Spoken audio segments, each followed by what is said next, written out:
तो बच्चों आज हम स्टार्ट करने वाले हैं summary of admission of a partner. जैसे कि बच्चों की रिक्वायरमेंट थी कि भाई कोई भी क्वेश्चन हम कर रहे हैं, मैंने क्वेश्चन नंबर 1 to 40 के वीडियोस डाल दिए हैं, लेकिन आपको समरी पता होनी चाहिए किसी भी चैप्टर के बारे में, इसलिए मैं एक छोटा सा वीडियो बनाना चाह रहा हूँ। स्टार्ट करेंगे, इसमें जो पॉइंट्स हैं उनके बारे में डिस्कस करेंगे। भाई जो आप लोगों को दिख रहा है स्क्रीन पर, new profit sharing ratio and sacrificing ratio इस चैप्टर का सबसे मेन कॉन्सेप्ट है। अगर आपको ये नहीं आएगा तो आप क्वेश्चन का जो फर्स्ट प्रोसेस है वही नहीं सॉल्व कर पाओगे। तो सबसे पहले जो इसका फॉर्मूला है उसके बारे में डिस्कस कर लेते हैं हम। क्या बोल रहा है, सेक्रीफाइसिंग रेशियो का फॉर्मूला क्या होता है? Sacrificing ratio is equals to old ratio minus new ratio. तो ये उन बच्चों के लिए तो और भी आसान हो जाएगा, क्योंकि मेरा ये मानना है कि अगर जिन्होंने क्वेश्चन कर लिए तो स्टार्टिंग में आपको मान सकता हूँ थोड़ी बहुत चीज़ें समझ में नहीं आई होंगी, तो ये इस समरी वाले वीडियो से वो भी चीज़ें क्लियर हो जाएंगी जो 1 to 40 क्वेश्चन में आप लोगों को समझ में नहीं आएगी। और जिन्होंने समरी देख के क्वेश्चन करेंगे उनके लिए क्वेश्चन आसान हो जाएंगे, सिंपल। तो भैया हमें कॉन्सेप्चुअल चीज़ पढ़नी है। और एक चीज़ हमेशा ध्यान रखो, ताली दोनों हाथों से बजती है, खुद को भी मेहनत करनी पड़ेगी, वीडियोज़ को बार बार देखना पड़ेगा। थोड़ी सी स्पीड में मानता हूँ मेरी ज़्यादा तेज़ है, क्योंकि वो इसलिए है क्योंकि आप लोगों को कम समय में ज़्यादा से ज़्यादा चीज़ें मैं पहुँचाना चाहता हूँ, और आप लोगों का भी ज़्यादा समय नहीं लेना चाहता हूँ, समझ लो, और मेरा भी ज़्यादा समय नहीं इधर उधर देना चाहता हूँ। तो वही वाली बात है कि चीज़ों को बार बार देखते रहो। वीडियोस बनाने का कॉन्सेप्ट ये होता है 3-4 बार देख लिया करो तो दिमाग में खुद ही सेट हो जाएंगी बातें। अब बात करते हैं sacrificing ratio old minus new. बहुत पहले बता चुका हूँ, गेन का रिवर्स फार्मूला हो जाता है। गेन रेशियो कहाँ काम आता है? रिटायरमेंट एंड डेथ में काम आता है, इसलिए उसकी बात नहीं करेंगे। गेन का रिवर्स फार्मूला कर दो, new ratio minus old ratio हो जाता है, ठीक है। तो ये तो भैया जब रिटायरमेंट वाला चैप्टर पढ़ोगे तो उसमें वही चीज़ आती जाएंगी, इसलिए मैं पहले अपने वीडियोस में बता चुका हूँ। 1 to 40 क्वेश्चन के अंदर भी चीज़ें मैंने बोली हैं, बीच में सुनना जाके उसमें वीडियोस में, कि अगर आपको एडमिशन अच्छे से आ जाता है तो रिटायरमेंट में इतनी प्रॉब्लम नहीं आती जितनी, वैसे तो है वो प्रॉब्लम वाला चैप्टर, लेकिन हाँ इतनी नहीं आती, जस्ट रिवर्स होते हैं वहाँ सारे गेम, ठीक है। तो इसमें बोल के रखा है, if result is positive then it is a sacrifice. हाँ भाई, अगर पॉजिटिव रिजल्ट आएगा किसको? Old ratio minus new ratio को करने के बाद माइनस में नहीं आना चाहिए, प्लस में आना चाहिए। प्लस में अगर आंसर आता है that means it is a sacrificing ratio. If the result is negative then वो सेक्रीफाइस रेशो किस में बदल जाता है? गेन में बदल जाता है। ये चीज़ ध्यान रखना। और इसी का रिवर्स किस में हो जाएगा भैया? रिटायरमेंट डेथ में। तो इसी तरीके से हम आ जाते हैं पहले एग्जाम्पल के साथ। ओल्ड रेशो मान लो हमें गिवन है X ratio Y ratio Z का 5:3:2, मतलब 5 और 3 8 और 2 10 हो गया। कितना आ गया भैया? 5/10, 3/10 और रेशो लगाना है भाई यहाँ 2/10, ठीक है। ये हो गया 3:5, 2:1, 3 + 2 5 + 1 6 हो गया, ठीक है। तो ये कितना आ जाएगा हमारा? 3/6, 2/6 और 1/6, ठीक है। अब क्या करना है? ओल्ड माइनस न्यू करना है, और क्या करना है? एक्स का निकाल दो इसमें। भाई एक्स का कितना आएगा? 5/10 ओल्ड है माइनस 3/6, 10 और 6 का एलसीएम ले लो। 6 2 12 होता है, 6 30 आएगा इसका, है ना। 30 को 10 से डिवाइड करेंगे तो 3 3 5 15, माइनस करेंगे 30 को 6 से डिवाइड 5 5 3 15। हाँ भाई देखो 0 आ गया। कितना आ गया? 0/30, मतलब ना ही सेक्रीफाइस करा है इसने और ना ही गेन रेशो, कुछ भी नहीं निकला, दोनों ही नहीं निकले। आ रही बात समझ में? तो ये छोटी छोटी चीज़ें हमें क्या है ध्यान यहाँ पर रखनी होंगी कि किस तरीके से हमें चीज़ सॉल्व करनी है। तो वही वाला गेम है, ठीक है। हाँ तो भैया इसी तरीके से हमें y का निकाल देना है रेशो। y का क्या दे रखा है भैया? 3/10 माइनस 2/6। अब ये छोटी छोटी चीज़ें हम लोग पहले भी कर चुके हैं। इसका भी एलसीएम 30 आ जाएगा। 30 को 10 से डिवाइड करते 3 3 9, माइनस 30 को 6 से डिवाइड किया 5 5 2 10। अब भाई आप क्या कहना, मतलब समझे मैं क्या कहना चाह रहा हूँ? पहले कर चुके हैं, मतलब 10th क्लास से पहले मैथ्स की कैलकुलेशन वगैरह में हम ये सारी चीज़ें कर चुके हैं। कितना आ गया? -1/30। ऐसा ही एग्जाम्पल क्यों लिया है इसके अंदर? क्योंकि एक में माइनस में आपको दिखाना था, एक में 0 दिखाना था, और एक में प्लस में दिखाना था। वो तीनों चीज़ आ जाएंगी। अब जेड का जो है वो भी एक बार कर लेते हैं, उसके बाद डिस्कस करता हूँ कि कौन सा सेक्रीफाइसिंग रेशो है, कौन सा कहाँ गया भैया? 2/10 1/6, 2/10 माइनस 1/6, एलसीएम लेंगे 30 आ गया। 30 को 10 से डिवाइड करेंगे 3 3 2 6, माइनस 30 को 6 से डिवाइड किया 5 5 1 5, 6 - 5 कितना हो जाएगा भैया यहाँ पे? 1/30, दिख रहा है। अब ये माइनस में आ गया तो ये हो गया गेन का रेशो, ये प्लस में आ गया ये हो गया हमारा सेक्रीफाइसिंग रेशो। बताया था ना ऊपर। तो एक कॉन्सेप्ट आप लोगों का यहाँ पे क्लियर हो गया कि if result is positive then it is a sacrificing ratio, if result is negative gain ratio, और if result is 0 no sacrificing no gain. आगे बात समझ में? तो ये पहला कॉन्सेप्ट आप लोगों को क्लियर हो गया होगा। अब बात कर लेते हैं भैया, when a new profit admitted, new partner है, प्रॉफिट ही प्रॉफिट दिखता है इंसान को हर जगह, है लालची आदमी। हाँ, when a new partner admitted in the partnership firm he will be entitled to getting the following rights. हाँ भाई, अगर कोई नया पार्टनर एडमिट होता है पार्टनरशिप में तो उसको ये राइट्स मिलते हैं। कौन से? Shared in asset. अगर वो असेट शेयर करता है, for getting this right he will bring capital. उसको इस अधिकार के लिए क्या होगा? कैपिटल लेके आनी पड़ेगी। Simple. Share in profit, profit में हिस्सा चाहिए। For getting this right he will bring premium for goodwill, मतलब वही हमारी गुडविल लेके आनी पड़ेगी। भैया अगर प्रॉफिट में हिस्सा चाहते हो गुडविल ले आओ, कैपिटल में हिस्सा चाहते हो असेट ले आओ। समझ पा रहे हो बात? असेट में हिस्सा चाहते हो कैपिटल ले आओ। समझ रहे हो? वो दो ही चीज़ें लाता है, या तो कैपिटल लाता है या गुडविल लाता है। तो अगर गुडविल लाएगा तो उसको प्रॉफिट में हिस्सा दे देंगे, कैपिटल लाएगा तो उसको संपत्ति में हिस्सा दे देंगे, असेट में हिस्सा दे देंगे, क्योंकि कैपिटल से ही तो असेट क्रिएट होती है। सारी बात समझ में? Accounting steps at the time of admission of a new partner. नए पार्टनर के एडमिशन के टाइम पे अकाउंटिंग स्टेप्स कौन कौन से फॉलो करने होते हैं? 6 स्टेप यहाँ पर मेंशन है। उन 6 स्टेप्स के बारे में बात कर लेते हैं। पहला, determination and accounting of the new partners capital. नए पार्टनर की कैपिटल को डिटरमाइन करना। Calculation of new profit sharing ratio, जो भी मैंने डिस्कस किया था उसके ऊपर टॉपिक्स हैं, वो अभी आगे डिस्कस करेंगे। Valuation and accounting of goodwill, revaluation of asset and liability, distribution of undistributed profit and losses और एडजस्टमेंट ऑफ कैपिटल। तो ये 6 पॉइंट के बारे में डिस्कस करेंगे। पूरे चैप्टर की समरी इसमें क्लोज हो जाएगी। पहला पॉइंट आप लोगों के लिए तैयार है। क्या बोल रहा है? Determination and accounting of the partners capital, new partners capital. The capital of new partners will be determined by old partners and new partners with their mutual consent। भाई सिंपल सी बात है, जो कैपिटल है वो आपसी तालमेल से, भाई इतना आप पैसा ले आओ, इतनी कैपिटल ले आओ, इतनी गुडविल ले आओ, इतनी असेट ले जाना, इतनी असेट में हिस्सा ले लेना, और इतना इतना ये सब, तो वो आप म्यूचुअल कंसेंट से होता है। ठीक है। And the following accounting entries will be passed for the new partners capital. और किस तरीके से फॉलोइंग एंट्रीज पास की जाती हैं नए पार्टनर्स की कैपिटल के लिए, वो हमें डिस्कस करना है। If new partner bring his capital in cash. हाँ भाई, कैश में लिया है तो कैश और बैंक दो चीज़ से आप क्या कर सकते हो? उस कैपिटल को डीआर कर देना। और किसके माध्यम से है ये? भाई न्यू पार्टनर कैपिटल से हमारे पास कैश या बैंक के थ्रू पैसा आया है।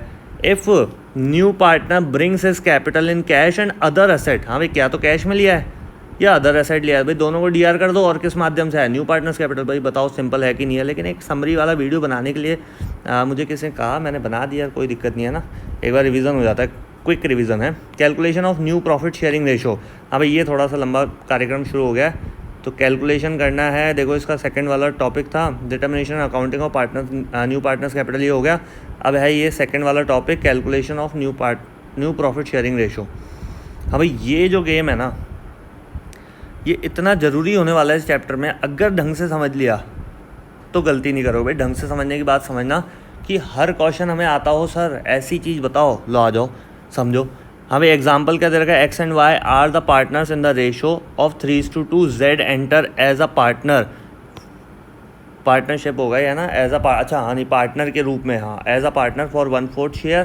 Calculate new profit sharing ratio. भैया एक चीज़ ध्यान रख लेना, ये जो लाइन लिखी है ना मैंने, इस लाइन को दिमाग में बैठा लो और एक बाय डिफ़ॉल्ट वाला टॉपिक पकड़ लो। क्योंकि मैं जब भी अपने मेरे क्वेश्चंस आप देखोगे जो मैंने सॉल्यूशंस करवाए हैं, उसमें मैं बाय डिफ़ॉल्ट वर्ड बहुत यूज़ करता हूँ। तो वो कहाँ पे लगेगा, कौन सी सिचुएशन में लगेगा? वो ये है, in this situation always let the total profit be 1। हाँ भाई, कौन सी सिचुएशन है, कैसे पता लगाएं सर इसको? ये सिचुएशन है भाई, जब नया पार्टनर अपना हिस्सा पुराने पार्टनर से किस तरीके से लेता है, या पुराने पार्टनर नए पार्टनर को उसका हिस्सा किस तरीके से देते हैं, ये कहीं मेंशन नहीं हो, ये कहीं पे भी मेंशन नहीं हो। तो हमें क्या करना है? पहली वाली कंडीशन लगाना है, क्या कि टोटल प्रॉफिट को मान लेना है 1 और 1 में से माइनस कर देना है उस नए पार्टनर का हिस्सा। न्यू पार्टनर का हिस्सा क्या कर देना, उसमें से माइनस कर देना। जो बचेगा वो कौन बांट लेगा? ये 3:2 है ना, एक्स और वाई। भाई जो बचेगा वो कौन बांटेगा? भाई अपना जो है नया पार्टनर, वो तो हिस्सा ले ही गया। अब उसके बाद जो बचेगा कौन बांटेंगे? क्या नाम है भैया? X and Y. और थर्ड पर्सन कौन था? जेड। हाँ भाई देखो, एक्स 3/4 को एक्स बांट लेगा 3/5। क्यों? क्योंकि देखो 3:2 का रेशो होता है, एक्स रेशो वाई 3/5 2/5। ठीक है, तो 3/4 बचा कैसे? 1/4 हमने दे दिया था उसको। और हमेशा एक चीज़ ध्यान रखो, एक है तभी तो बटेगा। जैसे पिज़्ज़ा होता है तो पिज़्ज़ा के भी इतने टुकड़े होते हैं, तब जाके तो एक 1/5 1/6 1 ऐसे करके लेके जाता है कोई व्यक्ति। तो वही चीज़ है, टोटल हमेशा डिनोमिनेटर में। तो इसलिए माना जाता है कोई भी चीज़ एक है तभी तो वो बटेगी। इसलिए एक यहाँ पे मान लिया, एक में से उसको 1/4 दे दिया, बचा 3/4। 3/4 को कौन बांट लेगा? ये दोनों बांट लेंगे, वाई और एक्स। तो ये 3/4 को ये ले जाएगा 2/5 इसका हिस्सा, ठीक है। तो ये कितना हो गया भाई 9/5 4 द 20, 6/5 4 द 20, और z को तो अपना हिस्सा मिल ही गया 1/4। इस 4 को 20 बनाने के लिए, हाँ भाई जिसने मेरे वीडियोस देखे 1 to 40 अनसॉल्व क्वेश्चंस, उसको पता होगा कि मैं क्या कहना चाह रहा हूँ। 4 को 20 बनाने के लिए 5 से मल्टीप्लाई, डिनोमिनेटर को ही कर सकते हैं, और ऊपर भी 5 से ही होगा। अगर डिनोमिनेटर जिस नंबर से मल्टीप्लाई होगा न्यूमरेटर भी उसी नंबर से होगा। न्यूमरेटर ये होता है ऊपर वाला, डिनोमिनेटर ये होता है नीचे वाला, समझ रहे हो। ये पहले बचपन में पढ़ चुके हैं हम, ठीक है। कितना आ गया 5/20। अब इसमें ना टोटल कर लो, जब भी न्यू रेशो निकालोगे तो अगर आपको चेक करना है कि मेरा आंसर सही है तो ऊपर न्यूमरेटर का सम कर लो और डिनोमिनेटर के बराबर। डिनोमिनेटर तो तीनों ही सेम आएंगे, तीनों सेम करने ही पड़ते हैं हमें, ठीक है। तो देखो 9/6/5, 9 और 6 15 और 5 20, ये आ गया हमारा न्यू रेशो। अगर इसके डिनोमिनेटर में 20 लगा के आना चाहते हो लगाया ना, अदरवाइज़ ऐसी कोई ज़रूरत है नहीं। आप इसको 9:6:5 भी लिख सकते हो। ये तो मैंने सिर्फ सम करके बताया था। आगे बात समझ में भैया। जो पहला एग्जाम्पल है वो आप लोगों के लिए यहाँ पर क्या हो गया, बिल्कुल क्लियर हो गया कि भाई इनका तीनों का रेशो ये आ गया। मैंने जगह ज़्यादा छोड़ दी थी लेकिन हो गया वो कम जगह में, ठीक है। अब एग्जाम्पल नंबर सेकंड भैया, ये तो था पहली सिचुएशन, ये हर जगह बाय डिफ़ॉल्ट चलेगी, ठीक है। लेकिन सेकंड सिचुएशन से थोड़ा दिमाग लगाना।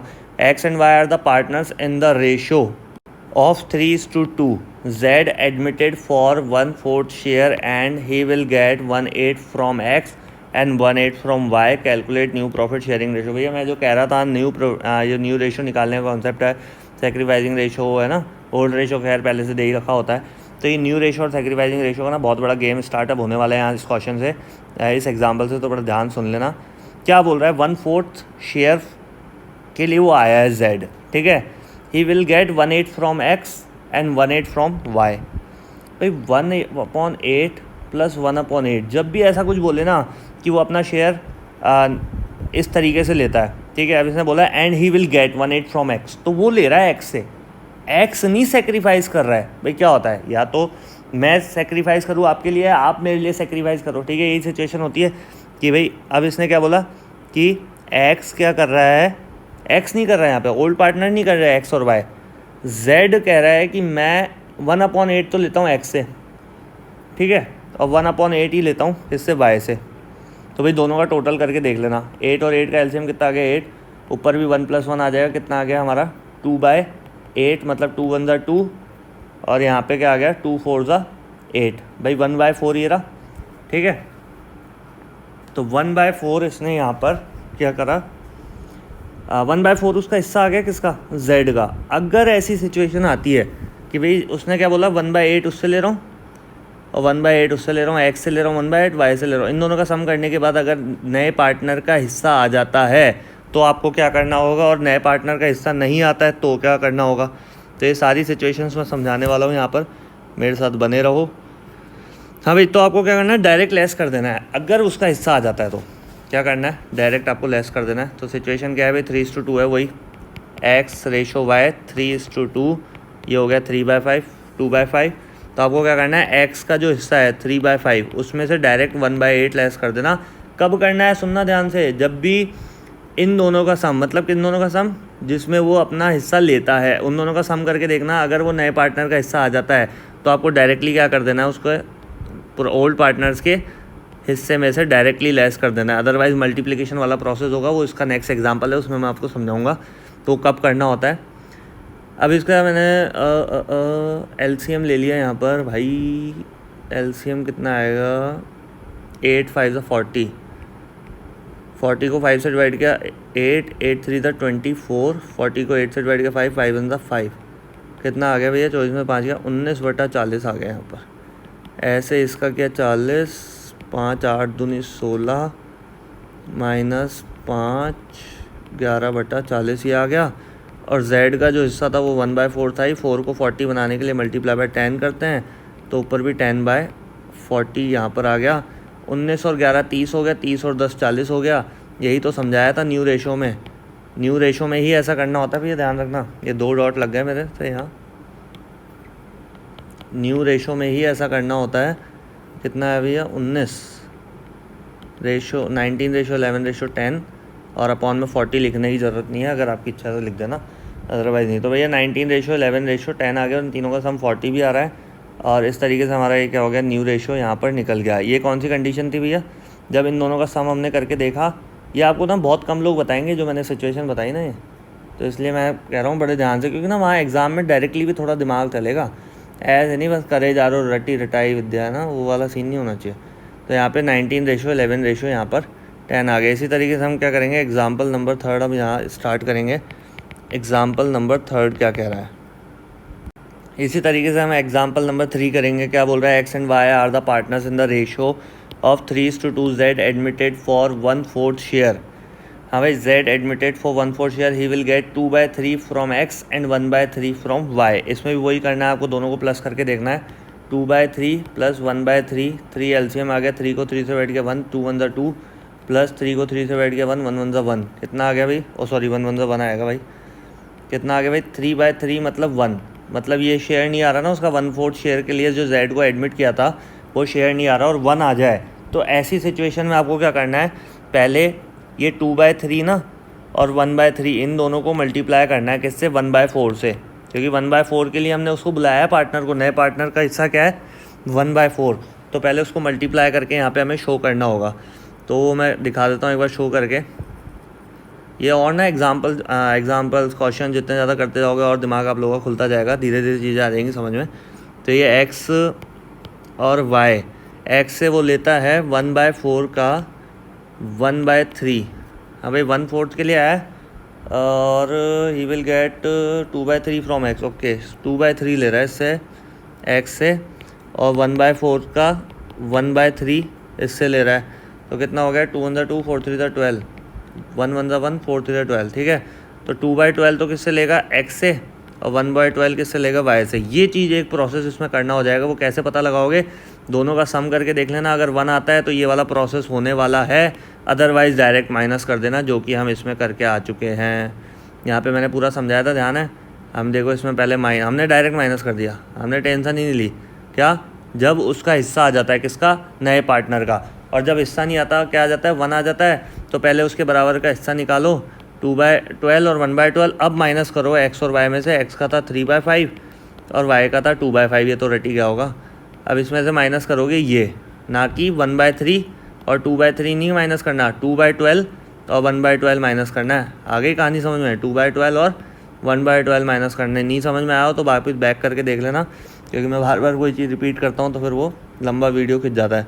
12 और 5 का LCM आ गया, 12 5 60, 60 को 5 से 12, 12 3 से 36 माइनस 60 को 12 से 5 2 से 10, 26/60।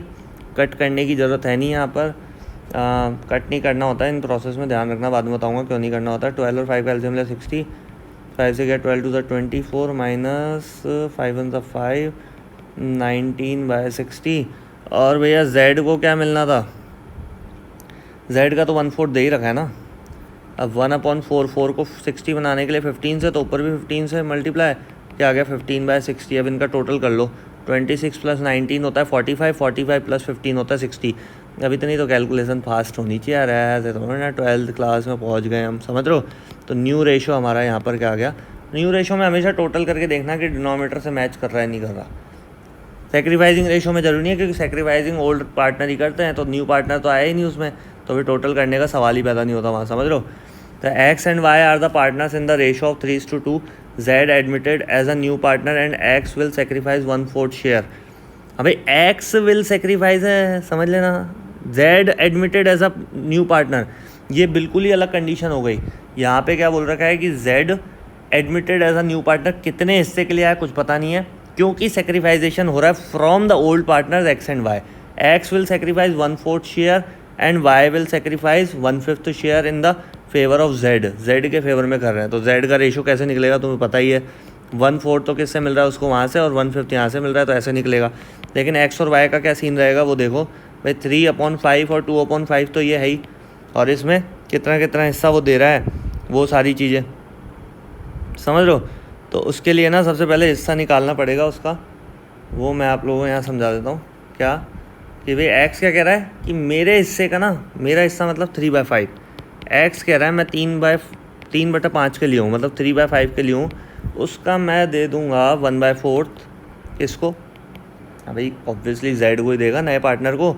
तो हो गया 3 1 3, 5 4 20, ये किसको मिल जाएगा, जेड को फ्रॉम एक्स, ठीक है। वाई कह रहा है कि मैं 1/5 दे दूंगा, किसका भाई 2/5 का हिस्सा है उसका, तो उसमें से 1/5 मुझसे ले लेना। ये हो गया हमारा 2/5 का है ना, और 1/5 ये हो गया 25। देखो अब यहाँ है ना, ये है सेक्रीफाइजिंग, क्या निकलेगा ये 3:2 क्या निकलेगा, सेक्रीफाइजिंग। देखो डिनोमिनेटर नहीं देखने होता हमें इसमें, ये चीज़ और ध्यान रखना, डिनोमिनेटर क्या नहीं होता है, हमें इग्नोर यहाँ पे करने होते हैं, वो चीज़ थोड़ा सा आप दिमाग में बैठा के यहाँ पर चलना। तो ये किसको देगा, ये भी जेड को देगा, सिंपल जेड नॉट 2, ठीक है। अब यहाँ पे जेड को क्या मिल रहा है, जेड को मिल रहा है यहाँ पर, तो उससे पहले ना इनका जो सेक्रीफाइस इन्होंने कर दिया वो भी तो माइनस करना पड़ेगा। क्या सेक्रीफाइस कर दिया भाई, एक्स का था 3/5, उसमें से 3/20 तो किसको दे दिया, जेड को। तो निकालो भैया इसका रेशो, 20 और 5 का कितना हो गया, 20 आएगा, 20 को 5 से क्या 4, 4 3 12 माइनस 20 को 20 से क्या 1, 3 1 3, कितना आ गया भाई 9/20 रह गया इसका एक्स का। ऐसे ही वाई 2/5 और माइनस कितना दे दिया इसने, 2/25 अपने में से दे दिया, 2/25, 5 और 5 25 का एलसीएम 25 आ गया, 25 को 5 से 5 2 10 माइनस 2 मतलब ये हो गया 8/25। तो ये 9/25 और 8/25 इसका हो गया। और जेड का जो निकालेंगे, जेड को कितना मिलेगा भाई 1/4, तो नहीं 1/4 नहीं, उसने सेक्रीफाइस कितना किया, एक तो ये 3/20 और 2/25, 3/20 प्लस 2/25, ये कितना हो गया भैया 25 और 20 का एलसीएम कितना होता है जल्दी बताओ, 100 होता है सर, 100। हाँ ठीक है भैया, 100 को 20 से डिवाइड किया 5, 5 3 15 प्लस 100 को 25 से डिवाइड किया 4, 4 2 8, कितना आ गया 23/100। अब आपको बताइए कि इसके डिनोमिनेटर हमें क्या करने होंगे, सेम करने होंगे, क्योंकि ये क्या निकल रहा है हमारा, न्यू रेशो निकल रहा है। क्या निकल रहा है, न्यू रेशो निकल रहा है, तो इसका डिनोमिनेटर सेम करना बहुत ज़रूरी है। लेकिन आप ये देखो कि इसका आ रहा है 20, इसका 25, इसका 100, 20 को 100 बना, हाँ इसको भी बना सकते हैं ना। तो देखो आपने एक चीज़ नोटिस करी कि अभी तक हम ना नए पार्टनर का डिनोमिनेटर क्या कर रहे थे, ओल्ड पार्टनर के अकॉर्डिंग सेम कर रहे थे। अभी हमें ओल्ड पार्टनर का डिनोमिनेटर न्यू पार्टनर के अकॉर्डिंग सेम करना होगा। समझ में आ गया कार्यक्रम क्या है, तो कोई पासा पलट जाता है, यही तो गेम है, जिसकी लाठी उसकी भैंस। अब देखो 100 बनाने के लिए इस 25 को किससे मल्टीप्लाई करना पड़ेगा, 4 से, तो इसको भी 4 से। आ जाओ भैया 32/100। अब इसको 20 को 5 से करना पड़ेगा 100 बनाने के लिए, तो इसको भी 5 से करना पड़ेगा। कितना आ गया भाई 9 5 45 और ये 100, तो 45 32 और 23, 45 32 और 23, देख लो भाई वापस दिखा देता हूँ, 45 32 और ये हो गया हमारा 23, इन तीनों को प्लस कर लो, देखो 100 आ रहा होगा। 5 2 7 3 10 का 0 वहाँ से लगी, 1 4 3 7 2 9 और 1 10, 100 आ गया भैया। तो क्या हो जाएगा 45/32/23 और अपॉन में 100 लगाने की ज़रूरत नहीं है, वैसे लगाना चाहो तो आप लगा सकते हो। तो ये हमारा आ गया न्यू रेशो। आ रही बात समझिए, इस रेशो में वो क्या करेंगे, अपना प्रॉफिट डिस्ट्रीब्यूट करेंगे। तो भैया मैं एक चीज़ हमेशा ये कहूँगा कि थोड़ा सा ना वीडियो पूरा देखा करो, ध्यान समझा करो, चीज़ें डेफिनेटली समझ में आएंगी और ऐसे समझ में आएंगी कभी लाइफ में नहीं भूलोगे। तो मैं एक छोटी सी चीज़ और डिस्कस कर लेता हूँ आपसे यहाँ पर, जो मैंने बाय डिफ़ॉल्ट कंडीशन बताई थी सबसे पहले वाली, क्या ये रही, देखो बाय डिफ़ॉल्ट मैंने यहाँ लिख रखा है, बाय डिफ़ॉल्ट कंडीशन इरेज क्यों हो गया भाई। इस बाय डिफ़ॉल्ट वाली कंडीशन में क्या था कि in this situation always let the total profit be X, ये तो मानना है, टोटल प्रॉफिट 1 मान के चलना है। अब इसमें ना हमें न्यू रेशो तो निकल गया था, हमें सेक्रीफाइजिंग रेशो कैसे निकालेंगे। तो ऐसी सिचुएशन में ना बाय डिफ़ॉल्ट सिचुएशन बोल लो, या जिसमें एक मान के चलना हमें प्रॉफिट, जिसमें ये पता नहीं चलता, ये बताया हुआ नहीं होता कि जो नया पार्टनर है वो ओल्ड पार्टनर से किस तरीके से लेता है, ओल्ड पार्टनर किस तरीके से सेक्रीफाइस करते हैं, मतलब हर बार एक ही कंडीशन लगेगी इसमें। और इस सिचुएशन में जो ओल्ड रेशो होगा ना, जो ओल्ड रेशो है उसी को सेक्रीफाइजिंग रेशो लिखे आना, लाइक 3:2। ये देखो यहाँ पे ओल्ड रेशो लिख रखा है, और सेक्रीफाइजिंग रेशो होता ही किसका है, सेक्रीफाइजिंग रेशो होता ही किसका है, ओल्ड पार्टनर का। ये ओल्ड पार्टनर ही सेक्रीफाइस करते हैं, नया पार्टनर थोड़ा ना आके सेक्रीफाइस करेगा। वो क्या सेक्रीफाइस करेगा, ओल्ड पार्टनर सेक्रीफाइस करेंगे, वो तो सिर्फ कैपिटल और गुडविल लेके आएगा, सिंपल। तो ओल्ड पार्टनर का ओल्ड रेशो ही सेक्रीफाइजिंग रेशो होता है इस पहली बाय डिफ़ॉल्ट वाली कंडीशन में। इस चीज़ को ध्यान रखना, ये चीज़ रह गई थी थोड़ी सी। और इसके बाद calculating new profit earning ratio था, और आपको पता है सेक्रीफाइजिंग के लिए क्या करना होता है, ओल्ड माइनस न्यू। ऐसे इसमें भी ओल्ड माइनस न्यू कर देना। कौन सा वाला है, देखो इसमें भी सेक्रीफाइजिंग रेशो पूछा है, मैंने यहाँ सेक्रीफाइजिंग रेशो निकाला नहीं क्योंकि जगह थी नहीं, वही ओल्ड माइनस न्यू करना होगा। ये रहा 26:19:15। और कहाँ है भैया, और ओल्ड रेशो तो तुम्हें पता ही 3:2 था, तो 3/5 2/5 वही पूरा सिस्टम चलेगा इसमें। और ऐसे इसमें भी calculate new ratio and sacrificing ratio पूछा, इसमें मैं निकाल के आप लोगों को बता देता हूँ। ये देखो न्यू रेशो है आ गया, और ओल्ड रेशो आपको पता है क्या सेम ही चल रहा है, उस ऊपर से नीचे तक 3:2 ही चल रहा है। तो देखो यहाँ पे सेक्रीफाइसिंग रेशो आप लोगों को निकाल के बता देते हैं, एक्स का और वाई का।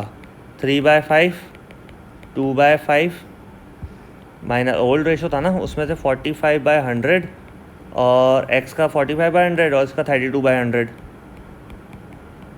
100 और 5 का एलसीएम ले लिया, कितना आगे भाई 100 ही आएगा ऑब्वियसली। 100 को 5 से 23 60, 60 माइनस 45 कितना आ गया भाई 15/100। और ये आ गया हमारा, इसका नीचे सॉल्व कर लेते हैं अपन।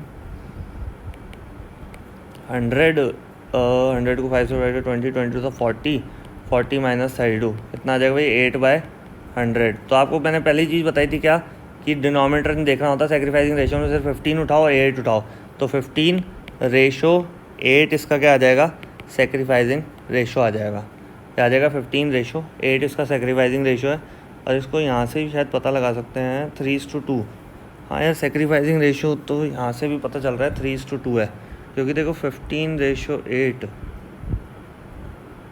देखो एक चीज़ और मैं बताऊं कि सारी कड़ियाँ ना एक दूसरे से जुड़ी हुई हैं। अब देखो आपको यहाँ पे क्या कर रहा है, एक्स ने इतना सेक्रीफाइस किया 3/20, एक्स ने कितना सेक्रीफाइस किया 3/20 फॉर जेड, और वाई ने कितना सेक्रीफाइस किया जेड से 2/25।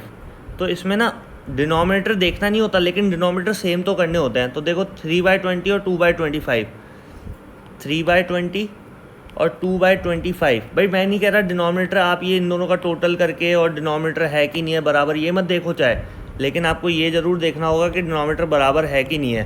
तो डिनोमिनेटर देखो एक तो 20 एक 25 है, तो इसका दोनों का एलसीएम लेकर 100 आएगा।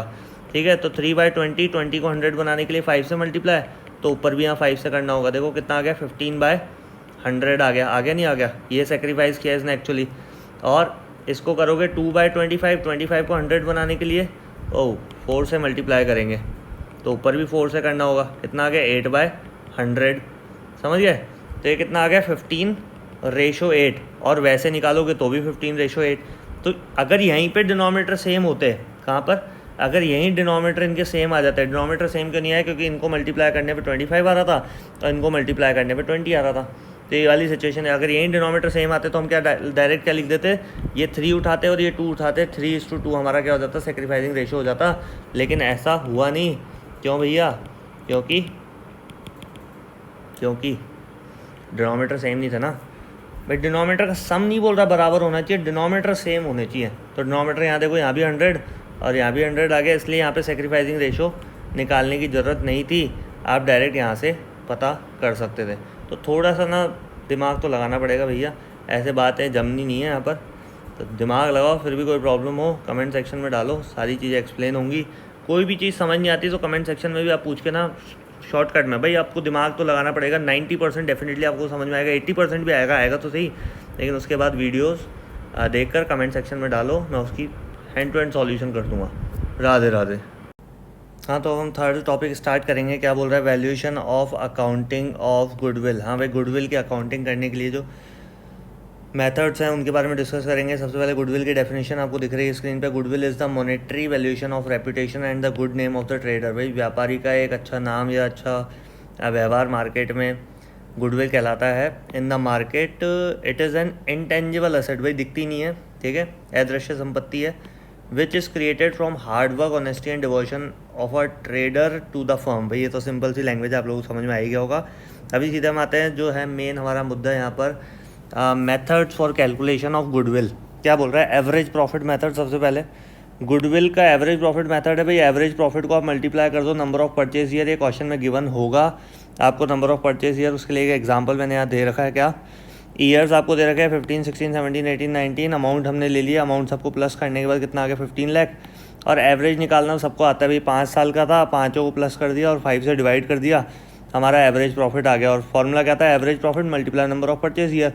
Average profit multiply by number of purchase year. एक क्वेश्चन में गिवन क्या दिख ही रहा है, या तो नंबर ऑफ परचेज ईयर क्या 5 साल था और ये हमारा 15 लाख रुपए के आ गए यहाँ पर फर्म्स गुडविल आएगी। एक चीज़ और ध्यान रखना, यहाँ सिर्फ हम गुडविल लिख के छोड़ देते हैं, लेकिन ध्यान रखना फर्म की गुडविल आएगी ये, और इससे फिर हमें क्या निकालनी है, इंडिविजुअल पार्टनर की गुडविल निकालनी है, चाहे नया पार्टनर हो चाहे कोई सा भी पार्टनर हो, ठीक है।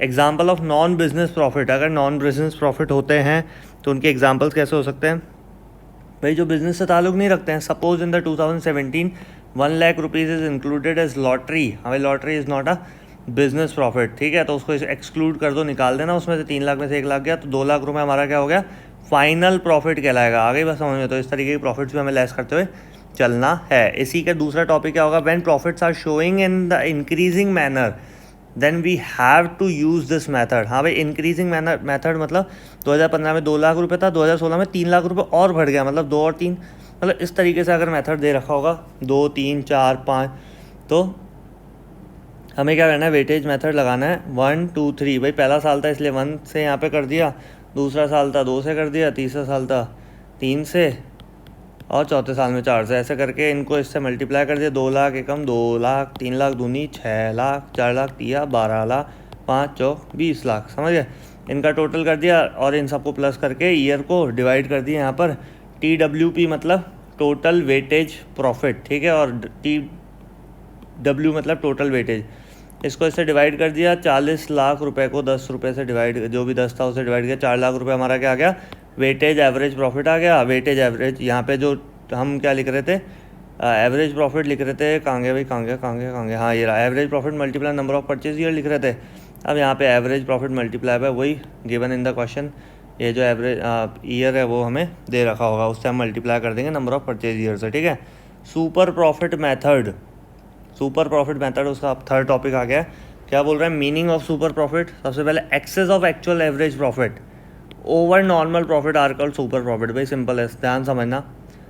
नॉर्मल प्रॉफिट मतलब कितना हम कंपनी कमाई लेती है ना, 10,000, ठीक है।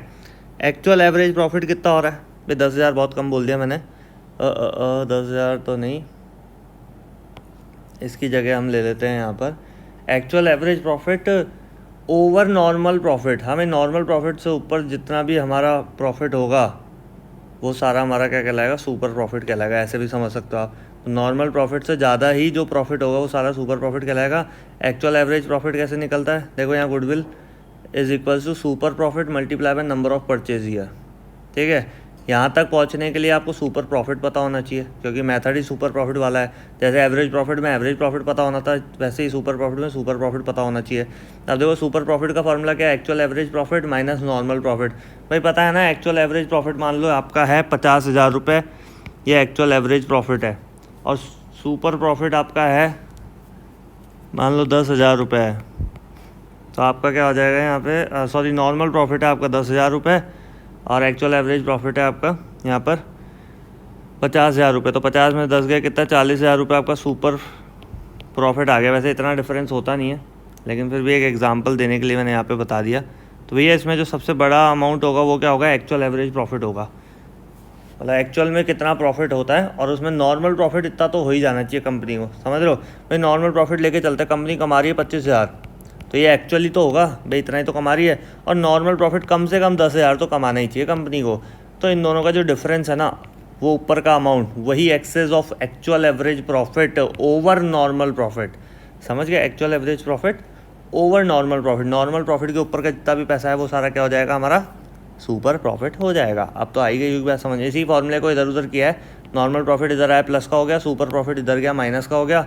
वही फार्मूला रिवर्स मारा है कि अगर आपको नॉर्मल प्रॉफिट निकालना हो तो एक्चुअल एवरेज प्रॉफिट में से सुपर प्रॉफिट माइनस कर दोगे तो भी वही वाली बात होगी, समझ लो। जैसे यहाँ 25 में से 10 गया, कितना बचे 15, आ रही बात समझ में। अब इस 25 में से वापस 15 घटा दो, बचेंगे कितने 10, वही आगे भी मतलब हाइपोटेनियस थ्योरम पढ़ रखी है ना, मतलब वो क्या बोलते थे हाँ उसको, Pythagoras theorem, sorry hypotenuse theorem बोल रहा हूँ मैं। हमें कैपिटल इन्वेस्टेड कैसे निकालोगे, टोटल एसेट में से आउटसाइड लाइबिलिटी लेस कर देना। इसका एक एग्जांपल मैंने दे रखा है। एक्चुअल एवरेज प्रॉफिट 50,000 रुपये है, टोटल एसेट ये है, आउटसाइड लाइबिलिटी है। देखो total asset minus outside liability is equals to capital invested, ठीक है। और जितनी कैपिटल इन्वेस्ट की है उसका नॉर्मल रेट ऑफ रिटर्न कितना है, 10% है। तो नॉर्मल रेट ऑफ रिटर्न क्या हो जाएगा हमारा भाई, normal rate of return normal profit निकालेगा, समझ पा रहे हो। तो नॉर्मल रेट ऑफ रिटर्न से इसने देखो यहाँ पे नॉर्मल प्रॉफिट निकाल दिया।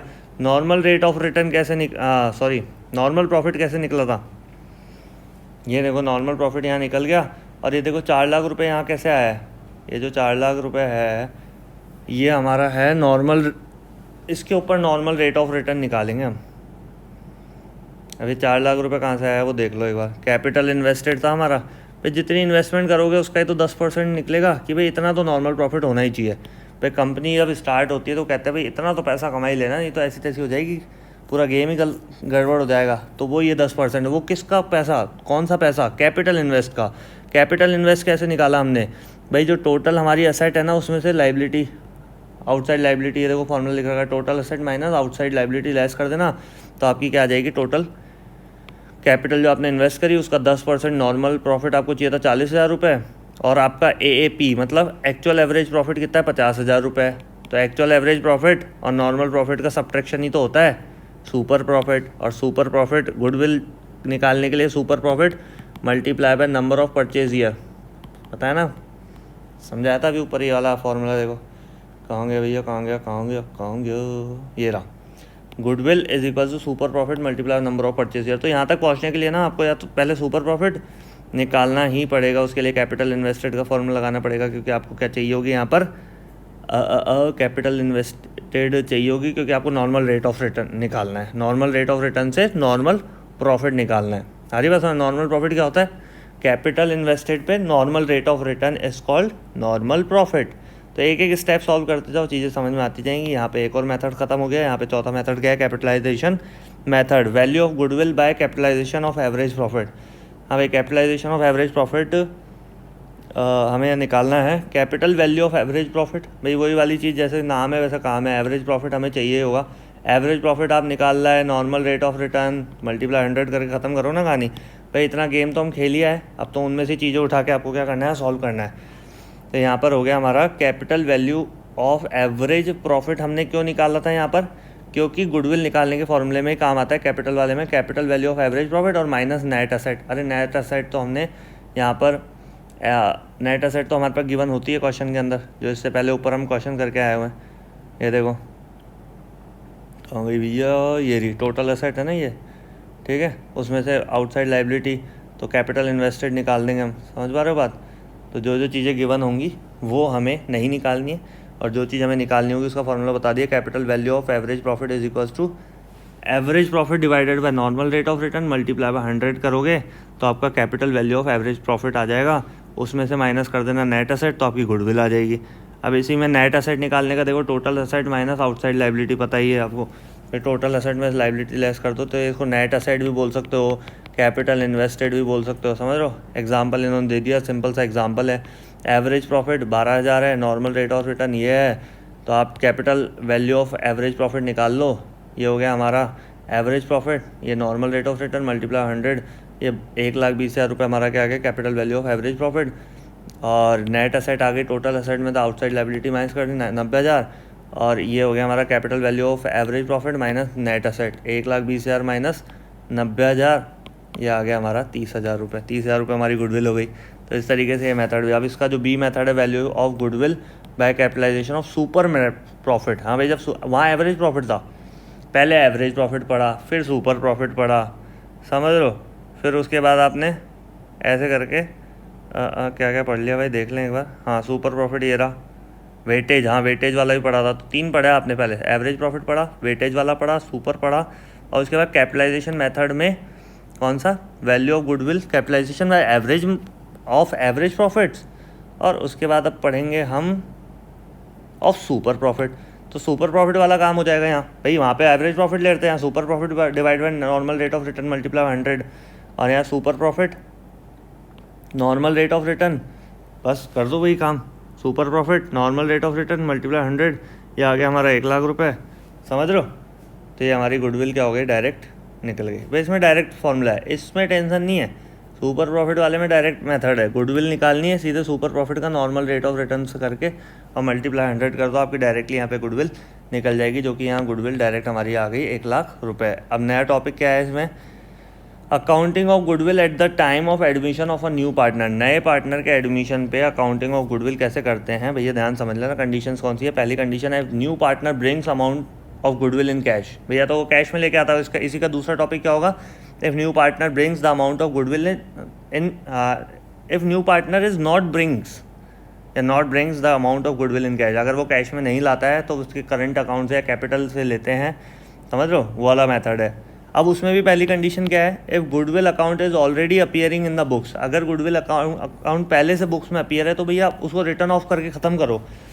किसमें? ओल्ड पार्टनर्स ओल्ड रेशो में उसको रिटर्न ऑफ करके, देखो एग्जिस्टिंग गुडविल रिटर्न ऑफ, अगर बुक में पहले से है तो ये एंट्री आ जाएगी, कोई दिक्कत नहीं। उसके बाद आपको पता है ये एंट्री कौन सी होगी, premium for goodwill brought in cash by new partner, bank या कैश या बैंक से पैसा ले लेना, premium for goodwill, cash account या बैंक अकाउंट दिया टू प्रीमियम फॉर, भाई इसमें कैश नहीं आएगा, इसमें बैंक अकाउंट दिया टू प्रीमियम फॉर गुडविल कर देना, और premium for goodwill to old partners capital में यहाँ पे क्या कर दिया, डिस्ट्रीब्यूट कर दिया। Premium for goodwill credited in the capital account of old partners in sacrificing ratio. हमेशा ध्यान रखना गुडविल किस में डिस्ट्रीब्यूट होती है, गुडविल हमेशा डिस्ट्रीब्यूट होती है सेक्रीफाइजिंग रेशो में। और जितने भी गुडविल, कौन सी वाली गुडविल, न्यू गुडविल, वो जो ओल्ड गुडविल थी ना जो बुक में पहले से अपीयर थी, वो हमेशा old partners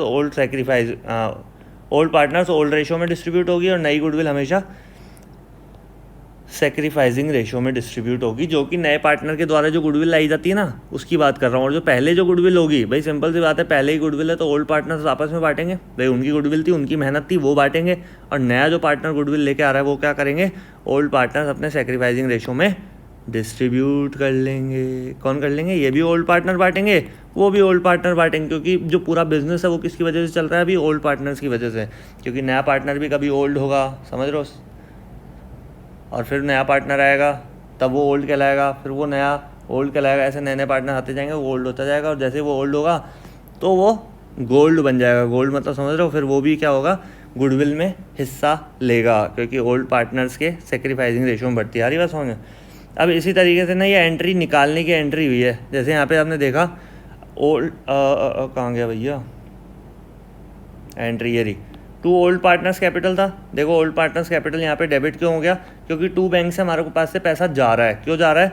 amount of premium for goodwill withdrawn by old partners. हाँ भाई ओल्ड पार्टनर पैसा निकाल रहे हैं तो हमारे पास तो रहेगा नहीं, बैंक के थ्रू जा रहा है, और यहाँ पे बैंक के थ्रू आ रहा था, देखो यहाँ पे आ रहा था, और ये सिर्फ हमने क्या करा था, उनके अकाउंट में क्रेडिट किया था, उनको दिया नहीं था, फिर ये उन्होंने निकाल और लिया पैसा, ये क्या कर दिया, निकाल लिया, तो निकालने की एंट्री हो गई।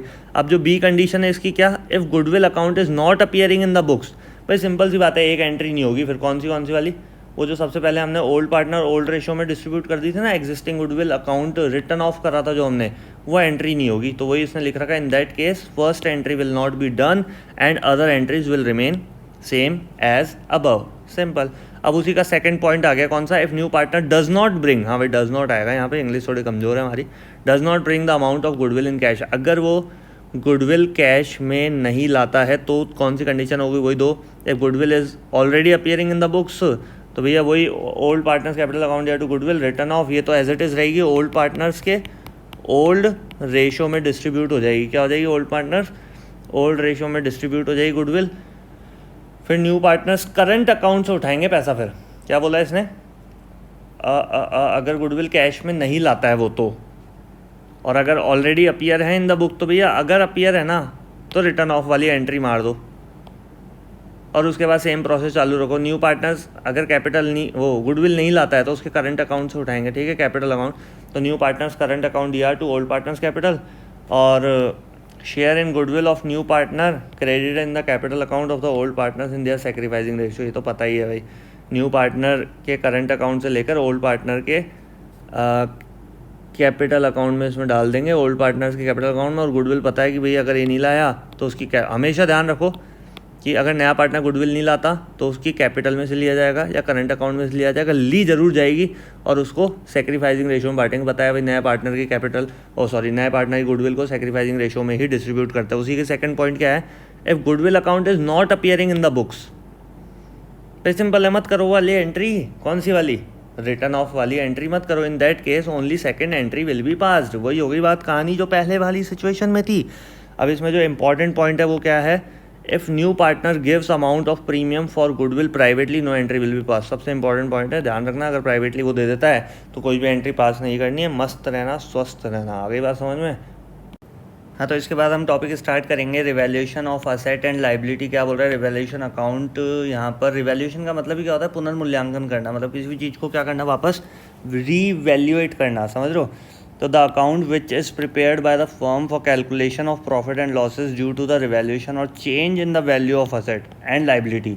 फिर लाइबिलिटी और असेट की वैल्यू में चेंज हुई होगी तभी तो रीवैल्यूएट करने की जरूरत पड़ी होगी, is called the revaluation account.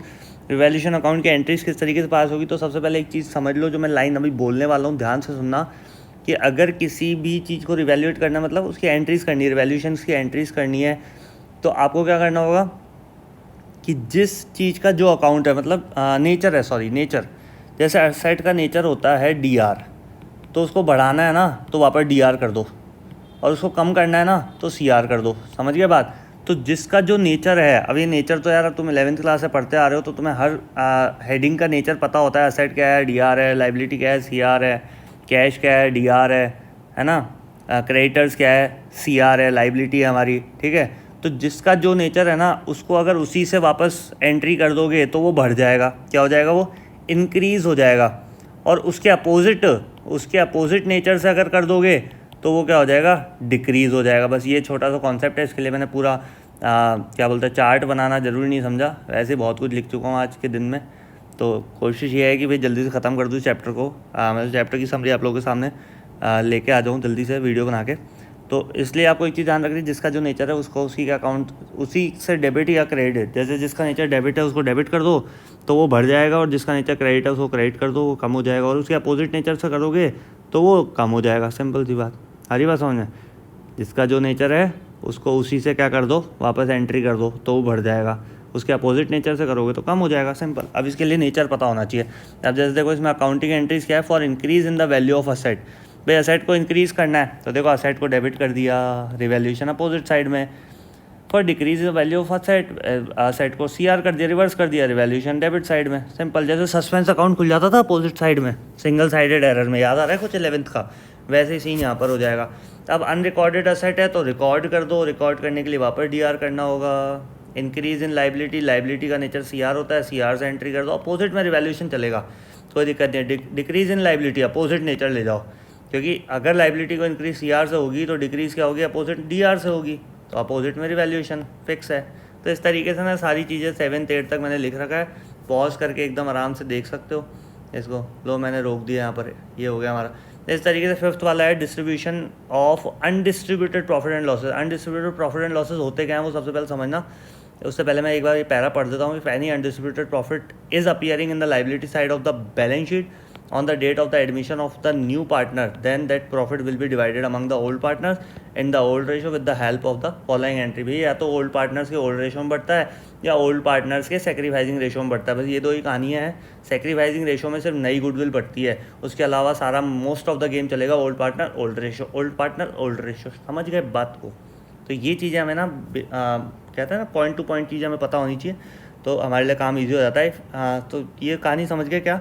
If any undistributed profit is appearing in the liability side of the balance sheet, भाई बैलेंस शीट के लाइबिलिटी साइड में जितने भी अनडिस्ट्रीब्यूटेड प्रॉफिट है, कैसे पता लगाओगे अनडिस्ट्रीब्यूटेड है, जितने भी रिजर्व्स वगैरह, P and L, general reserve, reserve fund, revenue reserve, इस टाइप की जो भी चीज़ें होंगी जो कि हमने पैसा इकट्ठा करके जो अनडिस्ट्रीब्यूटेड है, समझ लो अभी तक डिस्ट्रीब्यूट नहीं की गई, उसको डिस्ट्रीब्यूट कर देना। क्या, वही देखो ओल्ड रेशो में ओल्ड पार्टनर ओल्ड रेशो में इसको भी डिस्ट्रीब्यूट कर देना। If debit balance of the P and L account, हाँ भाई मैं क्या बोल रहा हूँ, पी एंड एल अकाउंट का debit balance and advertisement suspense account are appearing in the asset side of the balance sheet. Balance sheet के asset side में अगर ये दो चीज़ें दिखती है, कौन सा, एक तो पी एंड एल अकाउंट का balance, balance of P and L account का किसी भी तरीके का बैलेंस, और एडवर्टाइजमेंट सस्पेंस अकाउंट अगर दिखता है तो उसको क्या करना है, देन दीज अनडिस्ट्रीब्यूटेड लॉसेज हैं ये will be debited to the old partners capital in the old ratio, old partners old ratio.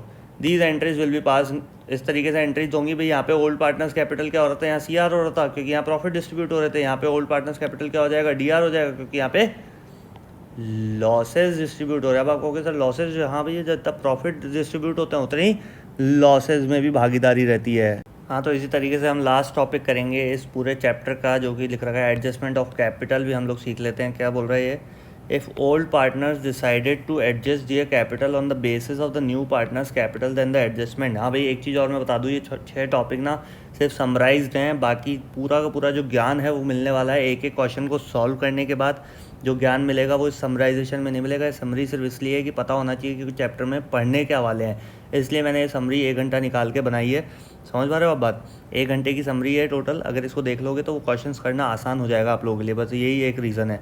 Then the adjustment of the adjusted capital of the firm will be calculated on the basis of the new partners in their new profit sharing ratio. हाँ भाई, आपको लग रहा होगा कि sir old ratio और sacrificing ratio की बात हो रही है, जिसमें भी ओल्ड रेशो की सबसे ज़्यादा बात हो रही है।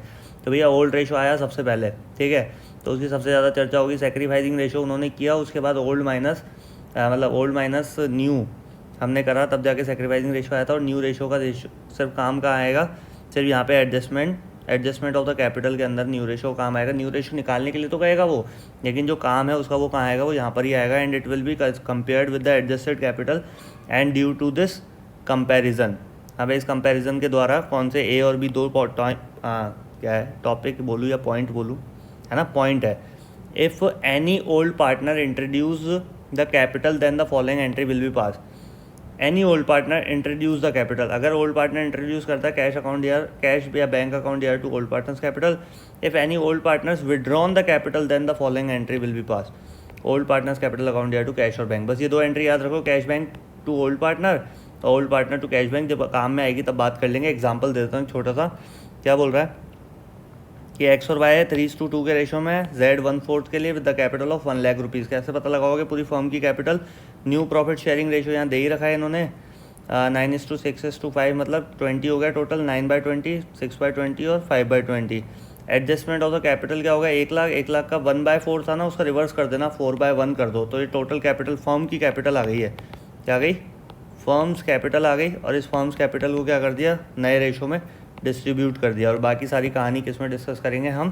क्वेश्चंस के साथ साथ मैं डिस्कस करूंगा। क्वेश्चन 1 to 40 में डाल चुका हूं, अब उसके बाद 41 से स्टार्ट करूंगा इस वीडियो के बाद। इस वीडियो को जरूर देखें, अगर अच्छा लगे लाइक कमेंट शेयर सब्सक्राइब करें, और आगे लोगों को जितना ज़्यादा पहुंचा सकते हो ना ये चीज़ें। पसंद नहीं आना उनका काम है, लेकिन हमें क्या करना है, अगर आपको पसंद आया तो इस चीज़ को आगे बढ़ाओ, और अगर फिर भी कोई प्रॉब्लम हो तो कमेंट सेक्शन में ज़रूर डालो। राधे राधे।